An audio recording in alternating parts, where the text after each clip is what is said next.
I think there are so many people trying to do business as orphans. And I think they're struggling and unsuccessful, a lot of Christians specifically, because they're working so hard to be externally validated for something that they're meant to find validation from internally, where the kingdom is. The kingdom is within. Hey guys, I talk to so many entrepreneurs and aspiring entrepreneurs every single week, and faith-based entrepreneurs specifically, people that are wanting to step into entrepreneurship. So we call those entrepreneurs, right? I'm trying always to give from lessons that I've learned, from mistakes that I've made, things that I have found success in, and I found some success in entrepreneurship, specifically in the coaching world. And one of the questions that I wanted to address in this video today, how do I create amazing content? How do I put stuff out there that I really believe in? I think the other day I was having a coaching call with maybe like 20 or 30 entrepreneurs. A lot of them are really struggling to find inspiring content to give. And it was like really minimal content that they're trying to put out and even just getting started. I think there's a very important distinction and important lesson that you need to learn if you're wanting to really build a business from the heart. Coaching is one of those businesses that you can't just build all these systems around and just execute. Like you can't do your sales calls like you would selling insurance or something else. Like it's very heart connected. It's very people driven.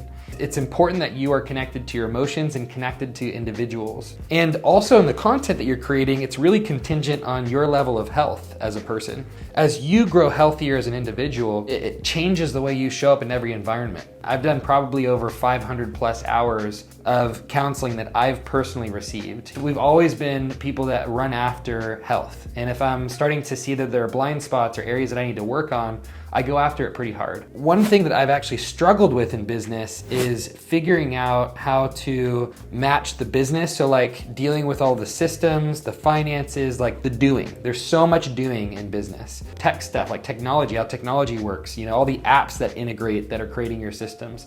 Funnels, how to design graphics and design landing pages. Copywriting, learning how to write copy and actually writing the copy for advertising, for landing pages, for emails, for sales scripts, doing the actual sales call. There's just so many different things that you're doing. Sometimes you can get so stuck in the weeds of doing that you can forget the whole heart behind the business that you're building. And you can forget to connect with yourself and connect in and give from an overflowing cup. Sometimes people get so into the systems that they forget that the systems are meant to be driven by the actual heart behind the business, the why. I've seen this in businesses that are very masculine driven, very systems heavy banks. The business is about money and numbers. I was just hearing yesterday with somebody that I was talking to from LA. He stepped into this rent at this house that was $1,700 a month 20 years ago. And because of rent control in LA, the room right next to him is $12,000 a month now, but he's still paying $1,700 a month. But this company that owns this high rise and multiple other high rises have actually paid for extensive studies to identify how much their building would go up in value when this guy dies.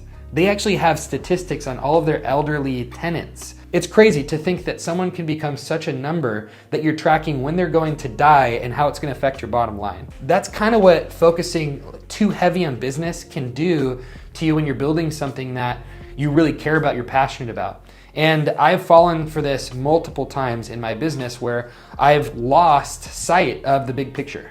And I've gotten so into the weeds of okay, we got to put out a podcast this week. Okay, we got to put out a YouTube this week. We have another channel that has 17,000 subscribers. We have a podcast that has hundreds of thousands of downloads. When we're building these different things, and even on coaching calls or doing sales calls, it's I can get so into the weeds of I just need to do, and I'll execute on all this stuff and lose the connection to what I'm doing. And if you've ever been on a sales call and you've done that, you know that it doesn't work, because a sales call at the end of the day is a connection with an individual.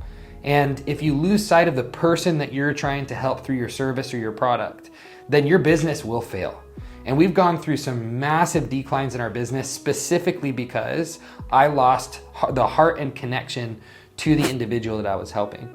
And it's not because I was a bad-hearted individual. It wasn't because I was a bad person. It's none of those things. It's that I had fallen into the temptation of believing that I could build a business with pure logic. That's not the purpose of business. It is important to have logic, but if you lose the why of it, it's like having a family with no connection. Can you imagine having a family where you're like, we have dinner every day at this time. We follow these specific rules within our home. It's like you'd immediately feel like there's no love within this home. So why are we here?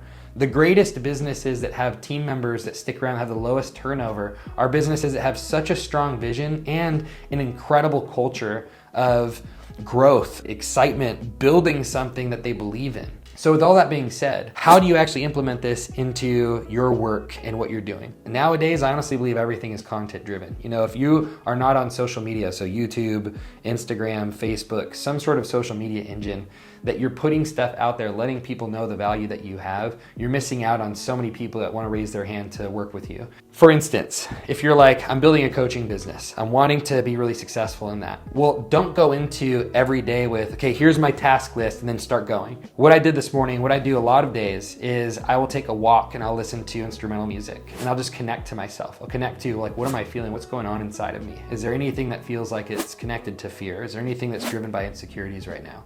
Is there any area where I'm not trusting God? Any area where I can't actually see how God is loving me or fathering me? Do I feel separated from Him? If I'm asking those questions, then I get to bring that to Him and I get to involve Him in the areas where my heart needs Him most. Blessed are the poor in spirit. I want to recognize where I'm poor in spirit so that I can be blessed by His Spirit in those areas, so that in my weakness, I can be made strong again. And it's in those moments that you can connect in with a loving Father and be fathered in business. I think there are so many people trying to do business as orphans. And I think they're struggling and unsuccessful, a lot of Christians specifically, because they're working so hard to be externally validated for something that they're meant to find validation from internally, where the kingdom is. The kingdom is within, right? So God the Father, Jesus in the Father, has taken residence inside of you, and He are one as a believer, right? Well, in that exchange, you get to actually find your identity in Him and move from that place in business. And I honestly believe that our best and most inspiring ideas come from just being connected to yourself. Not trying to be someone else, not trying to do the right thing, not following the task list. The task list is important. You don't want to not be an executor, you don't want to be lazy in business, but you don't want to do those things from a place of trying to do for something. And what I mean by doing for something is doing something for your identity. I think the lie in the garden with Adam and Eve was that they believed they had to do something to become like God. They had partnered with a striving spirit. If you look at the promise of Isaac, he was the son that was the child of laughter, right? He was the child of promise. There was a level of effortlessness on Isaac, but Ishmael was the try-harder spirit. Abraham went into his mom outside of marriage to accomplish the promise of God on his own strength. And so Ishmael was actually birthed out of striving outside of trusting in God for the promise. And we do this all the time, where we're trying to work and slave away to try and get something with our own strength separate from God. What is that? That's an orphan mentality. And an orphan has to partner with the try-harder spirit of religion in order to do to get. And what are they getting? Identity. What are they getting? Change and transformation. What are they getting? What the cross finished. The promise was speaking towards what was coming in Jesus to be fully fulfilled. Jesus was a part of that lineage of Isaac. And so we're still doing that in our lives, in business. And I see Christians all the time trying to do things like this guy, like this guy, like this guy, like this guy. And they're just slaving away, still trying to be good enough, validated, find their comfort, their security, all in business. And I've done this so many times, but I'm thankful that business has highlighted to me these areas that I would have not otherwise known I needed to grow in. Business has been a revealer in my life. Just like marriage, I believe, for so many people. It reveals those areas where you are insecure, inadequate, you feel self-conscious, you are selfish, all these different things that are contributing to us creating our own separation from God. Colossians says we were alienated from God in the darkness of our own minds.